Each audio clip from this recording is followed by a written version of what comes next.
North Carolina Treasurer Dale Folwell says that every pension plan in the country is being hurt by Putin's war in the Ukraine. He's asking Congress to change the law, allowing states like North Carolina to sue Putin in the courts. In his bid to change the law, Folwell says, quote, "We need to punish Putin and his cronies for pension and investment losses."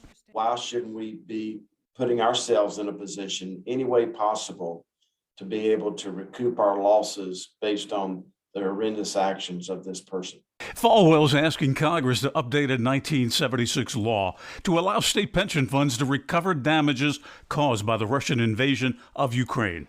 He says while sanctions have frozen Russian assets, international law makes it complicated to confiscate those funds through lawsuits. We have a loyalty and duty of care to those that teach, protect, and otherwise serve. And that's my job as the keeper of the public purse. Falwell notes that North Carolina's pension fund only has a minimal amount invested in Russian companies, less than 1%. It says much of that money cannot be easily divested. The activity of just selling something at a tremendous loss is not satisfying to me. What is satisfying to me is to recoup those losses associated with the actions of this individual.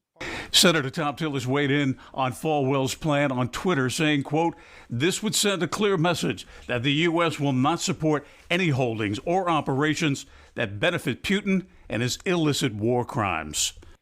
In a statement, Falwell says that his plan, quote, "is a crucial step to impose serious financial consequences on the Russian tyrant, diminishing his ability to fund his evil war."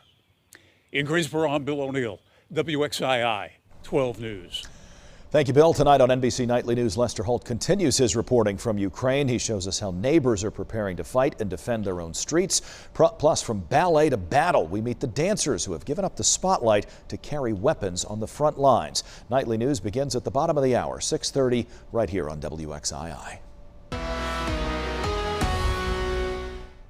Oh, we had a soggy start to the day for sure. A lot of folks getting close to an inch of rain, and some communities more than that. Now, we did get a little late day sunshine, so that was nice to help to boost the temperatures into the upper 50s in Winston-Salem at 58. Right now, 55 in Lexington, 53 in Reidsville, a chilly 42 in Galax.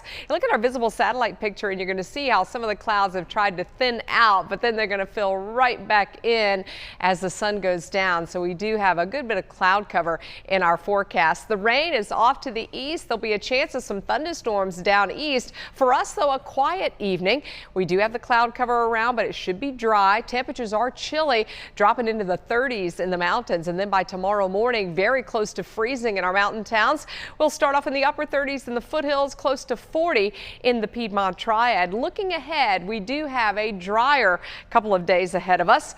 Then we've got a major storm system that's going to come through here. It'll bring back some winter temperatures, below freezing temps in the forecast, as well as a chance for some mountain snow. So I'll have more on that coming up, so stick around. Laney, thank you very much. A number of people are expected to speak out this evening against a proposed development in Louisville. The town's planning board meets in about 30 minutes to talk about plans along one of the town's most scenic roads. Leanne Denyer joins us live tonight with a look ahead. Leanne. Yeah, so that planning board meeting gets going in about 20 minutes now. And from what we've heard, there are quite a few folks who are planning to come and voice their concern about the proposal. So Conrad Road isn't too far away from where we are now. We were over there earlier today talking with residents. And if you take a drive along that section of roadway there, you can't miss it. There is certainly a lot of opposition to this proposal that's been put before the planning board. So the planning board will be reviewing that in just a little bit. So right now the land is marked as agricultural space. So the town would need to grant the developers a special permit to allow them to go ahead and build on that land. So that's what's being discussed at the planning board meeting tonight, whether or not they're going to recommend that the council ultimately make a decision on that special permit. We were able to catch up with a longtime resident earlier, John Huffman. He says he is against the idea and plans to speak out at tonight's meeting. These are the proposals that this builder and developer have on before the council or before the planning committee that they want to build. We're also concerned about the road. The road here? Because my father and I planted all those maple trees. And as far as we can tell, there's no way they're going to save the trees. And we're So in addition to his concern about those trees that he was just talking about there, he has concerns about traffic, about sewage, a whole variety of different things. So the planning board tells me that there's 3 ways that this could go tonight. They could recommend that it go to the city council. They could not recommend it. They could deny this proposal, or they could table it for another day. Again, that meeting gets going at 6:30 in Louisville. Leanne Tenier, WXII 12 News. Leanne, thank you. New on WXII 12 News at 6, leaders in Mount Airy are working on a master plan for downtown. They're working with planning consultants to look at opportunities for tourism, economic development, and city life. Consultants surveyed hundreds of people about what they would like to see downtown transform into. Answers included more restaurants, breweries, outdoor dining, longer hours for businesses, and more things for children to do. Consultants also identified some downtown challenges, including a potential reduction in tourism once Andy Griffith fans age out. They say new attractions, outdoor activities, and events could draw in more people. Consultants plan to host a few workshops with smaller groups a little bit later in the springtime to talk more about these ideas. A complete downtown master plan should be finished by the summer.